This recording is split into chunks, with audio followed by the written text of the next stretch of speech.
नमस्कार, FM news देख रहे हैं आप। मैं हूं आपके साथ अंजलि सिंह। आइए रुक करते हैं उत्तराखंड की खबरों का। जैसा कि आने वाले पर्यटन सीजन में उत्तराखंड का फोकस साहसिक खेल, होम स्टे और वेलनेस पर्यटन पर रहेगा। प्रदेश में पर्यटन और आतिथ्य क्षेत्र को बढ़ावा देने के लिए उत्तराखंड पर्यटन विकास परिषद की ओर से आयोजित पर्यटन और आतिथ्य सम्मेलन आयोजित किया गया और इस कार्यक्रम में मुख्यमंत्री पुष्कर सिंह धामी ने शिरकत की। कार्यक्रम में मुख्यमंत्री ने कहा कि उत्तराखंड के लिए पर्यटन रीढ़ की हड्डी का काम करता है।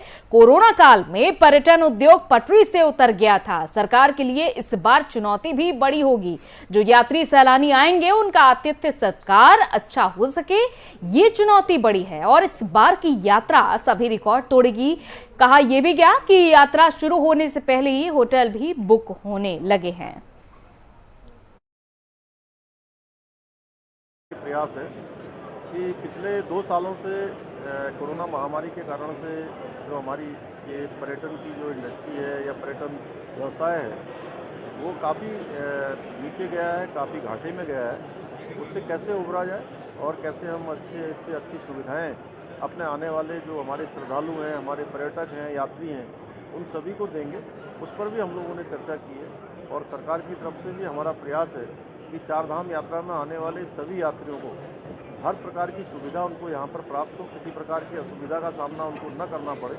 और इस बार चूँकि जिस प्रकार से होटलों की बुकिंग का और अन्य जो माध्यमों से हमें सूचनाएं प्राप्त हो रही हैं, उसके माध्यम से बहुत सारे जो रिकॉर्ड हैं पिछले, वो आने वाले यात्रियों की दृष्टि से सारे रिकॉर्ड टूटने वाले हैं। इसलिए हम पूरी तरह से पहले से सजग भी हैं, हम सावधानी भी बरत रहे हैं। हमने उसके लिए बैठक भी की है और यहाँ पर आज सभी के साथ ये चिंतन मनन भी किया है। आने वाले यात्रियों को सभी को अच्छी सुविधा दें, हमारी सरकार का भी पूरी तरह से ये हमारी प्राथमिकता है। लोगों का मिलकर ये उधर उत्तराखंड के कैबिनेट मंत्री प्रेमचंद अग्रवाल ने आज अपने हरिद्वार दौरे के दौरान सिडकुल में चल रहे 3 दिवसीय फार्मा एंड लैब के एक्सपो के समापन कार्यक्रम में बतौर मुख्य अतिथि शिरकत की, जहां सिडकुल एसोसिएशन के द्वारा कैबिनेट मंत्री का भव्य स्वागत किया गया। कार्यक्रम में रानीपुर विधायक आदेश चौहान, रुड़की विधायक प्रदीप बत्रा सहित कई बीजेपी कार्यकर्ता भी मौजूद रहे। कार्यक्रम में वरिष्ठ समाजसेवी जगदीश लाल पहवा ने भी कैबिनेट मंत्री प्रेमचंद अग्रवाल का स्वागत सम्मान किया। और आपको यह भी बता दें कि आज कैबिनेट मंत्री प्रेमचंद अग्रवाल का हरिद्वार दौरा था, जिसके चलते कैबिनेट मंत्री पतंजलि योगपीठ में आयोजित रामकथा में भी प्रतिभा करने के लिए पहुंचे थे, जिसके पश्चात हरिद्वार सिडकुल में चल रहे फार्मा एंड लैब के समापन कार्यक्रम में बतौर मुख्य अतिथि शिरकत करने पहुंचे, जहां दीप प्रज्वलित कर उन्होंने कार्यक्रम का शुभारंभ किया और इसके पश्चात कार्यक्रम को विस्तार रूप दिया गया। कैबिनेट मंत्री प्रेमचंद अग्रवाल के हरिद्वार दौरे को लेकर पुलिस प्रशासन ने भी इंतजाम किए हुए थे और बताया जा रहा है कि हरिद्वार से कैबिनेट मंत्री प्रेमचंद अग्रवाल सीधे ऋषिकेश के लिए प्रस्थान करेंगे।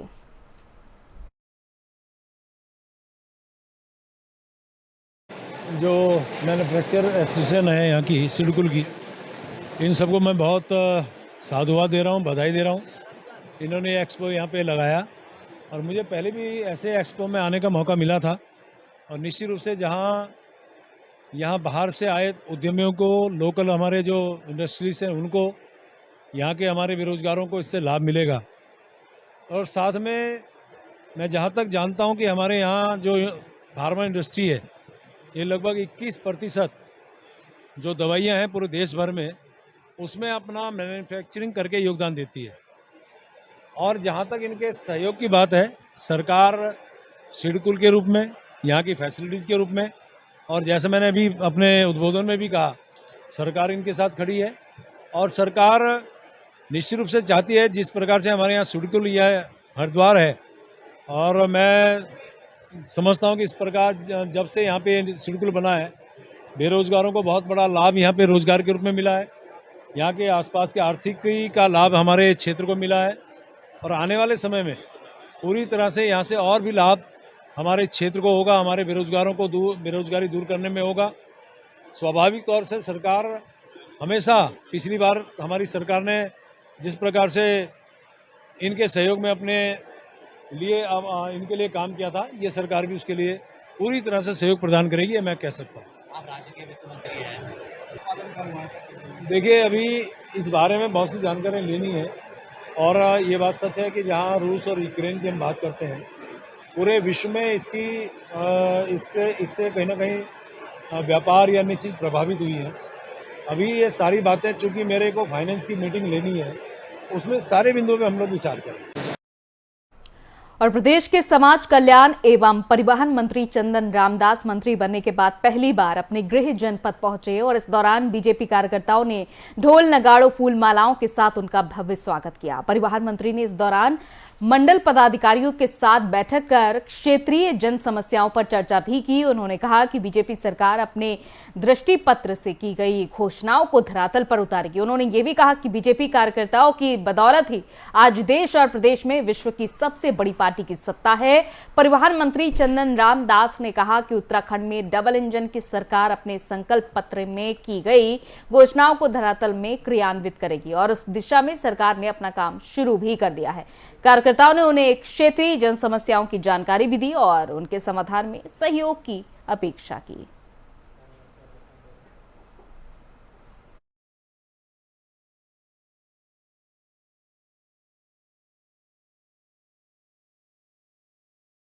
और उधर कांग्रेस की चुनावी हार की एक बड़ी वजह दो धड़ों की गुटबाजी थी। टिकट बंटवारे के दौरान चली लंबी खींचतान आपसी द्वंद्व का ही नतीजा था और जिसका खामियाजा कांग्रेस को चुनाव के हार के तौर पर भुगतना पड़ा। स्वराज आश्रम में कांग्रेस सदस्यता अभियान और संगठन के चुनाव की बैठक के दौरान बड़े नेताओं ने भी इस बात को खुलकर स्वीकारा। जसपुर से दूसरी बार विधायक बने आदेश चौहान ने कहा कि चुनाव के दौरान कई जगहों पर ऐसी स्थिति भी देखने को मिली कि पार्टी के कुछ लोग राज्य में सरकार तो कांग्रेस की चाह रहे थे, लेकिन उम्मीदवार का जीतना उन्हें मंजूर नहीं था। कोई जसपुर तो कोई काशीपुर में पार्टी के उम्मीदवार को हराना चाहता था। और बैठक के बाद पत्रकारों से बात करते हुए हल्द्वानी विधायक सुमित हृदेश ने कहा कि डिजिटल प्लेटफॉर्म के जरिए लोगों को जोड़ना एक अच्छा अवसर है। हाल ही में चुनाव संपन्न हुए हैं और ऐसे में बूथ कमेटियां भी सक्रिय है। हर धर्म और समाज के लोगों को सदस्य के तौर पर शामिल किया जाएगा। और वही गुटबाजी के सवाल पर कहा कि अनुशासन बेहद जरूरी है। इसका उल्लंघन करने वालों में भले ही वो क्यों नहीं हो, कार्रवाई होनी चाहिए।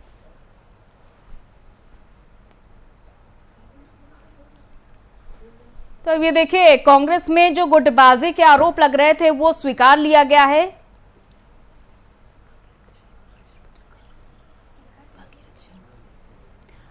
और हमारे साथ इस खबर पर चर्चा करने के लिए वरिष्ठ पत्रकार भागीरथ शर्मा जी जुड़ चुके हैं। भागीरथ शर्मा जी, हम देख पा रहे हैं कि पहले भी देखिए कांग्रेस में गुटबाजी के आरोप लगातार लगते रहे हैं। आप देखिए, चुनाव में जब हार मिली कांग्रेस को उत्तराखंड में तो मंथन शुरू हुआ और इस हार को स्वीकारा गया। बड़ी वजह भी बताई गई कि गुटबाजी चल रही थी। हाँ, इसमें कोई दो राय नहीं है।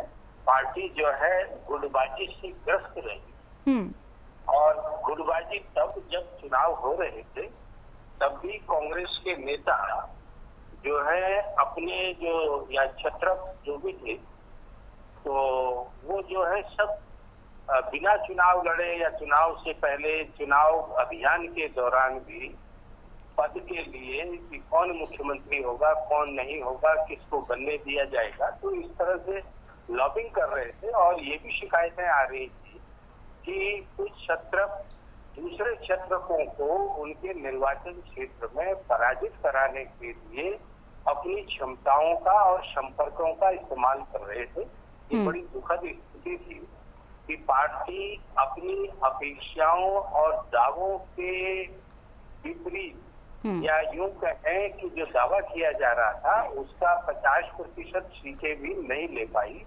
और ये जो कांग्रेस सबसे पुरानी पार्टी है और जो दमखम भर रही थी कि भाजपा के खिलाफ जनता में भारी रोष है, असंतोष है, महंगाई और बेरोजगारी के कारण लोग काफी नाराज हैं, तो भाजपा के साथ ये सच भी है कि एंटी इनकम्बेंसी का फैक्टर होने के बावजूद कांग्रेस उन परिस्थितियों को भुला नहीं पाई। वजह ये थी कि चुनाव अभियान के अध्यक्ष कांग्रेस के हरीश रावत जब कोई बात अपने अभियान के अंतर्गत या किसी पार्टी पर हमला या यूं कहें कि जनमानस को, मतदाताओं को अपनी ओर, पार्टी की ओर आकर्षित करने के लिए जब कोई बात कहते थे तो दूसरे क्षेत्र भी उनकी बात को उनको उसको काउंटर करते थे। इस तरह लगता था कि पार्टी में पार्टी के लोग ही बड़े नेताओं के जो है विरोधी हैं या उनको किसी विरोधी दल की जरूरत ही नहीं है, क्योंकि पार्टी में ही एक दूसरे की काट करना और एक दूसरे के बयान को सार्वजनिक रूप से उसका काउंटर करना, इसका बड़ा गलत मैसेज गया। और तमाम अनुकूल परिस्थितियों के बावजूद कांग्रेस बिल्कुल। और भागीरथ जी देखिए, सिर्फ राज्य की ही बात करें, केंद्र में भी इसी तरह से देखा गया कि कांग्रेस में गुटबाजी का दौर जारी रहा, बटा हुआ नजर आया कांग्रेस का जो खेमा रहा, अलग अलग। और दूसरी तरफ अब राज्य पर आते हैं तो यहाँ अनुशासनहीनता की भी बात सामने आई है कि कांग्रेस के जितने भी बड़े नेता हैं अनुशासनहीन नजर आए।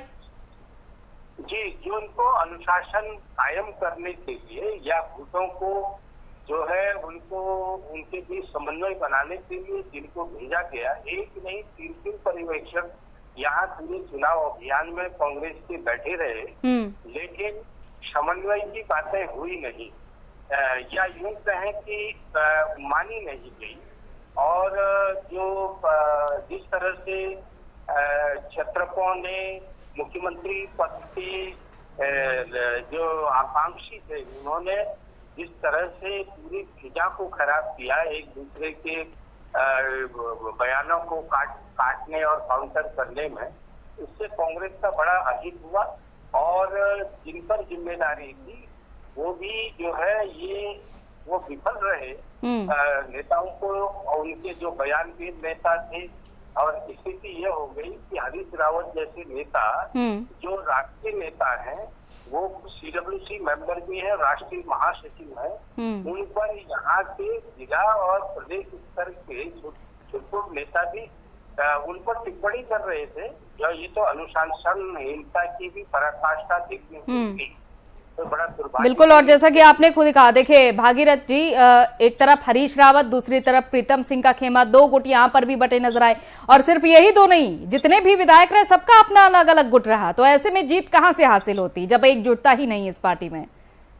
हाँ बिल्कुल, निश्चित रूप से। देखिए, जनता ये जानने समझने की कोशिश जरूर करती है कि हम जिस दल को, जिस राजनीतिक पार्टी को सत्ता सौंपेंगे, उसमें अगर आपसी झगड़े जो अभी से इस तरह होने लगे, एक किस्सा है और ये प्राय पहाड़ में कहा जाता है, यहीं की भाषा में कहूंगा कि जामने बैठी कामन, मतलब ये है कि अभी घर बसा नहीं, काम शुरू नहीं हुआ, कुछ मिला है नहीं, तो पहाड़ में जो देवता होते हैं वो जागर में नाचते हैं और कब कभी कांपते हैं और ढोल बजता है। तो ये है कि शुरुआत ही नहीं हुई, चुनाव जीते नहीं, और जनता के सामने जाना था, मुद्दे बहुत बढ़िया थे, बेरोजगारी का मुद्दा, महंगाई का मुद्दा, तमाम और चिकित्सा सेवाओं में जो अस्त व्यस्त हैं, सड़कों पर। बिल्कुल। या तो इस बात को यूं भी कह सकते हैं कि देखिए, एक तरफ मुद्दों को लेकर भी घेरा गया है, तो दूसरी तरफ आपस में भी एक दूसरे को घेरते हुए नजर आएंगे कांग्रेस के वरिष्ठ नेता। घेरते हुए नहीं, देखिए इस तरह की अब इनके कोई साक्ष्य तो होते नहीं है। अब होने को तो जो मुख्यमंत्री के दावेदार भाजपा के थे वो खटीमा से चुनाव हार गए, बातें ऐसी भी हो रही थी जो हारे नहीं हरवाए गए, तो कांग्रेस में भी ये हुआ। देखिए, अब कम से कम हरीश रावत का ये था, उनको अचानक सीट बदली गई, फिर वो जहाँ गए वहाँ भी ये एक गुट ने जो है पूरी वहाँ पर ताकत लगाई, ये कहा जाता है। और वहीं से पार्टी की जो बगावत करके मैदान में उतरी थी, उन्हें सपोर्ट किया जा रहा था। तो जो दूसरे विरोधी छत्र थे हरीश रावत जी के, लेकिन हरीश रावत जी के साथ एक बात ये रही कि उनके आसपास जो लालकुआं की आसपास की सीटें, चाहे वो किच्छा रही हो, चाहे हल्द्वानी रही हो, बिल्कुल, वहाँ कांग्रेस ने जीत कर, लेकिन देहरादून जैसे जिले में जहाँ 10 सीटें हैं, केवल एक सीट प्रीतम सिंह जीते, वो आसपास की एक भी सीट पर कांग्रेस कुछ भी नहीं कर पाई। तो इस तरह से चुनाव, अगर आप सत्ता के, बिल्कुल। खैर, हार हुई, अब उसकी समीक्षा तो की ही जा रही है और अगले चुनाव की तैयारी भी की जा रही है, यानी कि लोकसभा चुनाव की। देखना होगा कितनी सफलता हासिल कर पाती है कांग्रेस पार्टी, जो अपना जनाधार फिलहाल खोती जा रही है उत्तराखंड में। बहुत बहुत शुक्रिया हमारे साथ बातचीत करने के लिए भागीरथ जी आपका।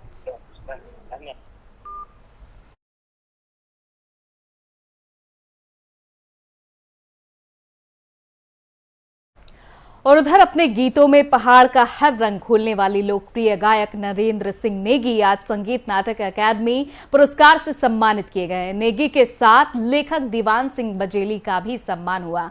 उपराष्ट्रपति वेंकैया नायडू ने दोनों को दिल्ली के विज्ञान भवन में संगीत नाटक अकादमी पुरस्कार से सम्मानित किया। शनिवार को दिल्ली के विज्ञान भवन में देश भर की 44 हस्तियों के साथ उत्तराखंड से लोक गायक नरेंद्र सिंह नेगी को भी प्रतिष्ठित संगीत नाटक अकादमी पुरस्कार से सम्मानित किया गया। नरेंद्र सिंह नेगी को उत्तराखंड में लोक संगीत के क्षेत्र में विशेष योगदान के लिए साल 2018 के पुरस्कार के लिए चुना गया था।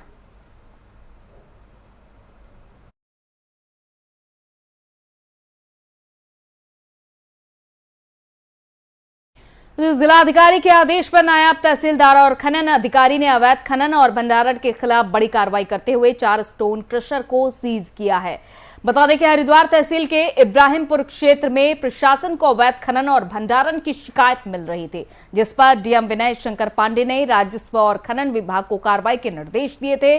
डीएम के निर्देश पर अवैध खनन और भंडारण के खिलाफ शुक्रवार को नायब तहसीलदार गिरीश तिवारी और राजस्व एवं खनन अधिकारी रवि नेगी ने संयुक्त रूप से इब्राहिम क्षेत्र के 4 स्टोन क्रशर पर छापेमारी की है। छापेमारी के दौरान स्टोन क्रशर पर नियमानुसार 7500 टन कम उप खनिज का अवैध भंडारण कम पाया गया है, जिसके चलते तहसील और खनन विभाग ने चारों स्टोन क्रशर को सील कर दिया। 6-8 महीनों में प्रशासन ने बहुत सख्ती से कार्रवाई की है, जिसमें 6-8 महीनों में करीब हमने जनपद के अंतर्गत लगभग 21 क्रशरों को सीज किया है, जिसमें भोजपुर में 12 क्रशर, बुग्गावाला में करीब 7 क्रशर, लक्सर के 2 क्रशरों को सीज किया, कार्रवाई की है। पिछले 6-8 महीनों में लगभग 600 गाड़ियों का भी चालान किया गया। अवैध खनन भंडारण के संबंध में लगातार कार्रवाई जारी है। आज भी इस संदर्भ में इब्राहिमपुर के 4 क्रशरों को अवैध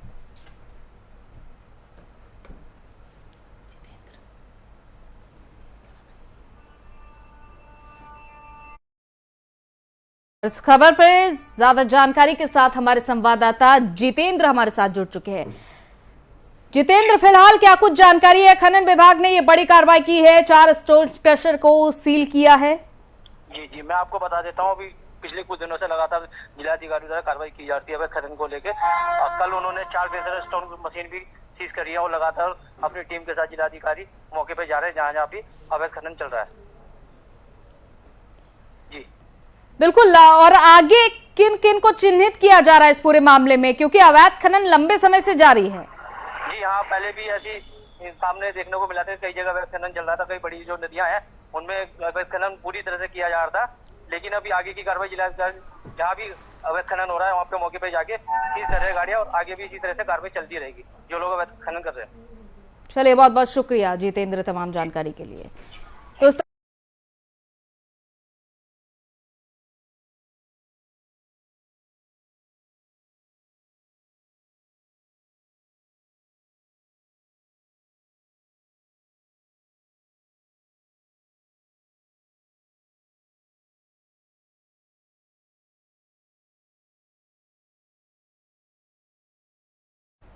उधर ऋषिकेश के हरिद्वार रोड पर स्थित संजय झील का सौंदर्यीकरण कार्य जल्द ही पूरा होने वाला है। संजय झील का निरीक्षण करने शहरी विकास मंत्री प्रेमचंद अग्रवाल पहुंचे। मंत्री ने मौके पर पहुंचकर झील के आसपास के सौंदर्यीकरण के कार्यों का जायजा लिया। मौके पर डीएफओ नीतीश मणि त्रिपाठी भी मौजूद रहे। मंत्री ने निर्माण कार्यों का जायजा लेने के बाद बताया, कुछ ही महीनों में उक्त स्थान खूबसूरत पर्यटक स्थल के रूप में बनकर तैयार होने वाला है, जो कि बाहर से आने वाले पर्यटकों के लिए प्राकृतिक नजारों का केंद्र बनेगा।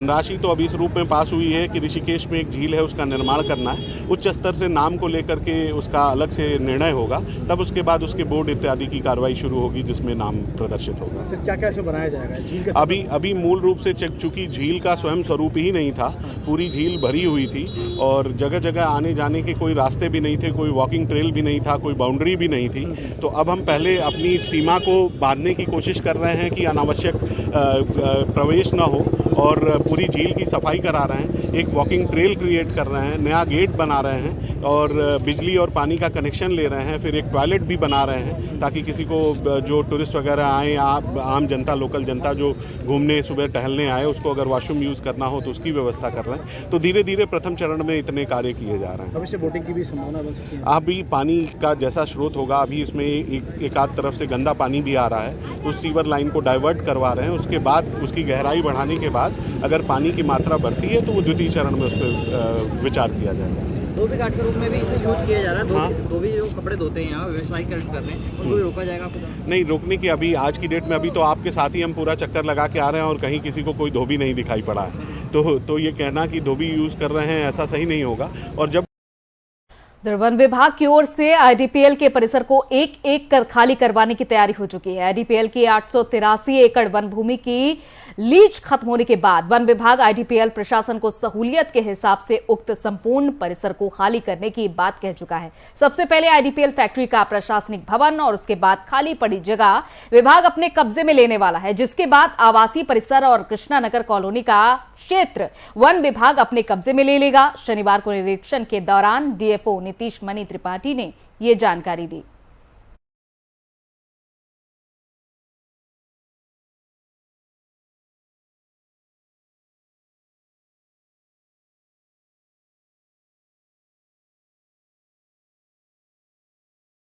लालकुआं स्थित रेलवे के स्लीपर बनाने वाली फैक्ट्री में उस समय हड़कंप मच गया जब फैक्ट्री की भारी भरकम 65 फीट की चिमनी अचानक भरभराकर ढह गई। चिमनी गिरते ही फैक्ट्री प्रशासन में हड़कंप मच गया। गनीमत रही कि चिमनी की चपेट में कोई कर्मचारी नहीं आया, नहीं तो बड़ा हादसा हो सकता था। चिमनी गिरने से फैक्ट्री के एक हिस्से को भारी नुकसान पहुंचा है। मौके पर पहुंची पुलिस ने जांच में किसी तरह की जनहानि नहीं हुई है, ये बताया जा रहा है। तो फिलहाल सुबह 9 बजे फैक्ट्री का प्लांट स्टार्ट होना था, लेकिन उससे 10 मिनट पहले चिमनी अचानक से ढह गई और बताया जा रहा है कि पूरी लापरवाही मिल प्रबंधन की है। चिमनी की हालत जर्जर हो चुकी थी, लेकिन फैक्ट्री प्रबंधक को उसको ठीक कराने के बजाय पुरानी चिमनी से काम चला रहा था। इस पूरे मामले में एसडीएम मनीष कुमार और पुलिस क्षेत्र अधिकारी शांतनु पराशर का कहना है कि पुलिस फोर्स को मौके पर भेजा गया था। जांच पड़ताल में किसी तरह की कोई जनहानि नहीं हुई है। प्रथम दृष्टया फैक्ट्री प्रबंधन की लापरवाही के कारण ही चिमनी गिरी है। चिमनी गिरने से फैक्ट्री परिसर के एक बड़े हिस्से को नुकसान जरूर पहुंचा है, तो वहीं फैक्ट्री का उत्पादन भी बंद हो गया है। यहाँ स्लीपर फैक्ट्री में एक चिमनी गिरने से कुछ दुर्घटना हुई है, कुछ नुकसान हुआ है। उस सूचना पर हम लोग गए तो वहाँ पर जानकारी मिली कि वो एक पुरानी चिमनी थी जो सुबह लगभग 9 बजे के आसपास उनके टिन शेड के ऊपर गिरी है।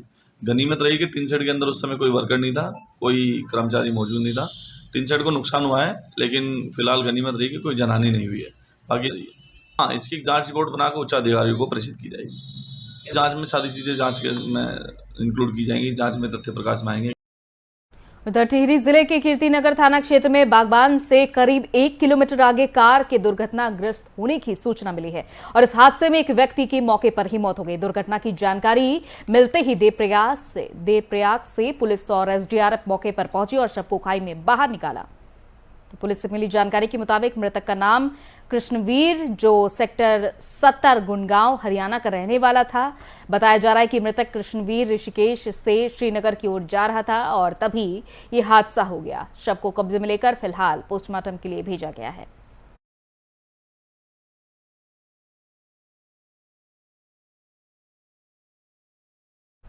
चलिए, इसी के साथ उत्तराखंड की खास खबरों में फिलहाल इतना ही। इजाजत दीजिए, नमस्कार।